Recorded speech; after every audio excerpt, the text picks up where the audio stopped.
ఓరుగల్లు సన్న ఛానల్కి స్వాగతం సుస్వాగతం. Please subscribe my channel. ఈరోజు నేను తీసుకున్న టాపిక్ కాళేశ్వరం సరస్వతి పుష్కరాలు, అంత్య పుష్కరాలు అన్నమాట. అది ఎంత దూరం ఉంటుంది అంటే ఇక్కడ నుంచి పరకాల్ 180 ఉంటుంది. అక్కడి నుంచి ఒక ఉంటుంది 100 పైనే ఉంటుంది అనుకుంటాను. ఇంకా మొత్తానికి 400-500 కిలోమీటర్లు, 600-700 వేసుకోండి, 700 వరకు వేసుకోండి హైదరాబాద్ నుంచి. ఇంకా వేరే రూట్లు కూడా ఉంటాయి అక్కడక్కడ, వేరే జిల్లాల నుంచి వచ్చే వాళ్ళకి. హైదరాబాద్ నుంచి ముఖ్యంగా వెళ్ళే వాళ్ళకి మాత్రం వరంగల్ వెళ్ళాలి, వరంగల్ నుంచి అలా పరకాల్ వెళ్ళాలి, అక్కడి నుంచి వెళ్ళాలన్నమాట పుష్కరాలకి. అక్కడ ఏంటంటే శివుడి టెంపుల్, ముక్తేశ్వర కాళేశ్వర అనే 2 స్వామి విగ్రహాలు ఉంటాయి, శివుడి లింగాలు. ముక్తేశ్వర కాళేశ్వర అని ఉంటాయి. ఆ స్వామివారిని దర్శించుకునే వాళ్ళు దర్శించుకుంటారు. అది త్రివేణి సంగమం అన్నమాట. ఆ త్రివేణి సంగమంలో స్నానం చేస్తే ఈ పోయిన వాళ్ళకి తర్పణాలు వదలడాలు అవన్నీ చేస్తారనమాట. వెళ్ళిన వాళ్ళు చిన్నపిల్లలతో చాలా జాగ్రత్తగా ఉండండి, జాగ్రత్తగా సేఫ్గా ప్రయాణం చేయండి. ఎక్కువ నీళ్ళు లోతు ఎక్కువగా ఉన్న వాటికి ఎండాకాలం కదా అనేసి పిల్లలు సరదాగా ఈత అని వెళ్తారు.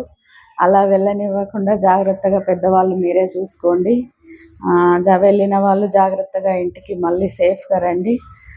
చాలామంది పుష్కరాలు స్నానమని చేస్తారు. వీలు కాని వాళ్ళు టిన్నుల్లో కూడా తీసుకొచ్చుకొని, ఇంట్లో ఉన్న వాళ్ళు, పోలేని వాళ్ళు, పెద్దవాళ్ళకి కూడా టిన్నులలో నీళ్లు తెచ్చుకుని ఇంట్లో చల్లుకోవడం కానీ, స్నానంలో బకెట్ నీళ్ళల్లో కొన్ని కలుపుకొని స్నానం చేయడం కానీ చేస్తారనమాట. అలా కూడా చేసుకుంటారు చాలామంది. ఇంకా పుష్కరాలు నేనే వెళ్ళాలి అనుకున్న వాళ్ళు ఒక 20-30 మంది వెళ్ళాలనుకున్న వాళ్ళకి ఆర్టీసీ బస్సులు కూడా వాళ్ళు ప్రొవైడ్ చేస్తారు. అది కూడా డీటెయిల్స్ నేను ఇస్తాను డిస్క్రిప్షన్లో. మీరు స్క్రీన్ పైన నెంబర్ కూడా ఇస్తాను, మీరు కాంటాక్ట్ చేయొచ్చు. ఆర్టీసీ నుంచి ఒక కాలనీ నుంచి అందరు అనుకొని ఒక 30 మంది 40 మంది అట్లా వెళ్ళాలనుకున్నప్పుడు అందరు అనుకుని అలా కూడా వెళ్ళి రావచ్చు. జూన్ 4th లాస్ట్ డేట్ అన్నమాట. అలా సేఫ్గా వెళ్ళి సేఫ్గా రండి.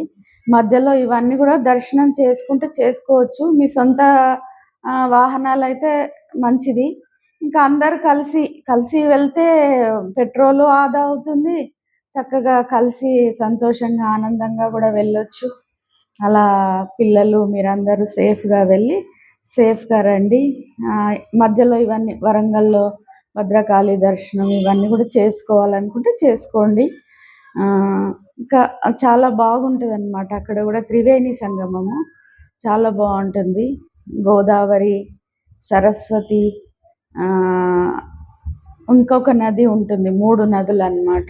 ఆ 3 నదుల త్రివేణి సంగమం అని అంటారు.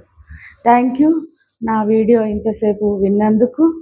Please subscribe my channel.